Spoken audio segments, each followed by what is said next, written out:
Yeah, Sebastian Mackensen here with me in the studio. Let's talk about electric demand. BMW was really a pioneer in the electric space with the i3 and the i8 years ago, and now you've just released the i5. I was lucky enough to spend some time in the i7, so you've got a huge palette of offerings.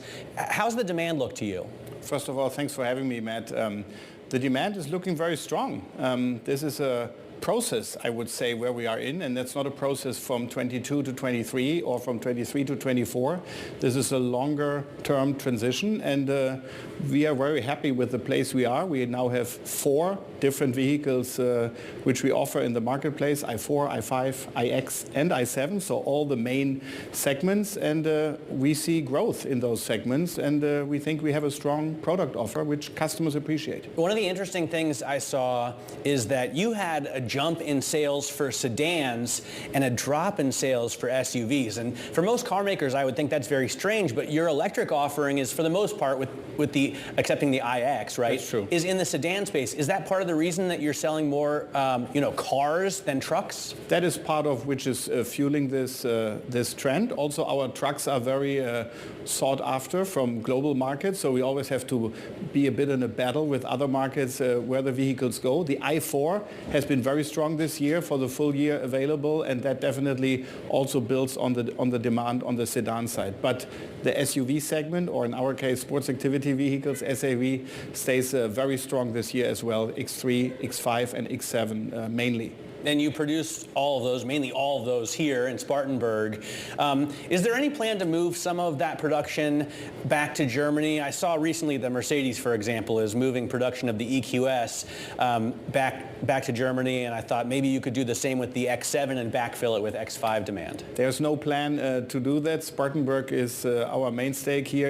It's over half of our business for the US market, which we produce in South Carolina, and we will rather invest further for future generations of those vehicles. So no plan to relocate those production cars. Yeah, I mean, a lot of people don't know, but you are the biggest exporter, automotive exporter in the country. Nobody exports more auto product than BMW. You're going to be building a lot more electric vehicles here. At least that's what you've said previously. Do you still plan to make 6 fully electric vehicles in the U.S. by the end of the decade? Absolutely. We have done this investment decision about a year ago when we announced it in November of 2022 in Spartanburg, and that is the plan. It's a well analyzed and thought out plan, and this is where we want to stick to, and we will stick to. And currently, the working is happening on the grounds where additional facilities are being put up, and we will obviously use them. Now, there's one interesting additional point to this. We have a very flexible production structure. So we build electric vehicles and non-electric variants of the same vehicle on the same line. So this is where we think, with the approach to open technologies, have a good flexibility in the system. I'm just trying to gauge your commitment to electric vehicles, since there's been so much talk about, maybe demand isn't quite as strong as people had expected. A lot of automakers are pulling back on their investment plans. What does it look like at BMW? I think we have to be careful how we interpret that information. One thing is there a growing market for electric vehicles? 100%, yes.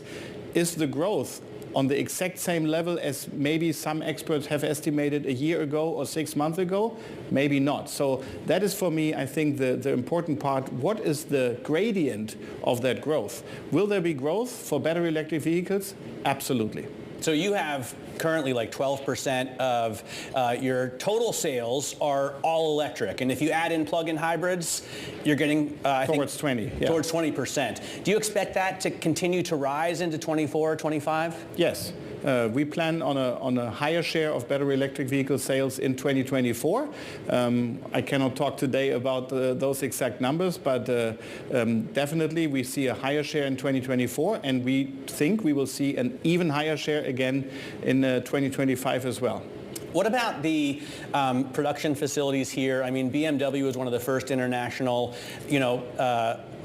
luxury car makers to come. I think it was early 90s that you first put up your plant in Spartanburg. But it's not union. And now that we've seen this drama unfold, the UAW getting their contracts with the big three American automakers, are they coming to your shop? Have they called you up, the UAW? So first of all, they would probably not call me up because I have a very esteemed colleague down in Spartanburg who is running BMW manufacturing down there. So they will take care of this topic. But from my point of view, we have a huge success story down there. As you just mentioned, it started in 94, 95. And you need good employees, you need good talent to grow the business and to build excellent ultimate driving machines. And I think we treat our employees the right way. So, but you don't expect the union to make approaches, or you don't expect those to be successful? I cannot judge what the union will or will not do and in which way, but as I said, I think we have a great relationship with all our employees, and we are planning for success in the future as well. All right, I just want to ask also about something that's a little bit quirky, but a lot of car lovers will understand the importance. You've recently put manual transmission in the Z4. That's right. Which, a lot of people are worried that manuals, well, car aficionados are worried that the manuals will die, but the take rate's been fairly high for that car's kind of twin, the Toyota Supra. How do you expect the manual version to sell?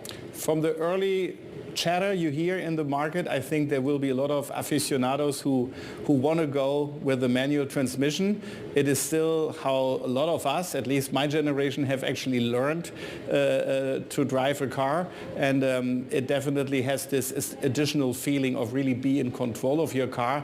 At the same time, when you drive long distances or when you drive in inner city traffic, you also get to appreciate all the advantages of an automatic transmission. But the first feedback on that vehicle is very positive. I'm a huge fan of, obviously, the stick shift, but I also love sometimes the car to take over for me. I think a 5 Series was the first time I was ever in a car that I could take my hands off the wheel, and it stayed on the Autobahn. I was in Germany at the time.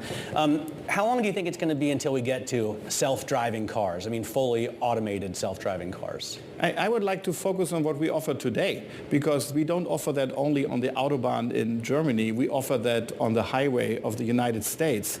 Factually, yesterday I drove home in my i7, and I absolutely enjoy that function because we call it eyes on the road, hands off the wheel. You stay in charge. It's not fully automated driving. You have to be able to take over in any moment, but it's unbelievable how much more relaxing a driving is if the car does certain things for you. And this technology will advance further, and we will see over the years how it really develops. But it's definitely a great feature already today in the market. All right. My colleague, by the way, Hannah Elliott, has a great review of the i7 on the Bloomberg terminals today. It's an absolute battleship. Sebastian, thanks so much for joining us. Sebastian Mackensen there from BMW. He's the North American CEO.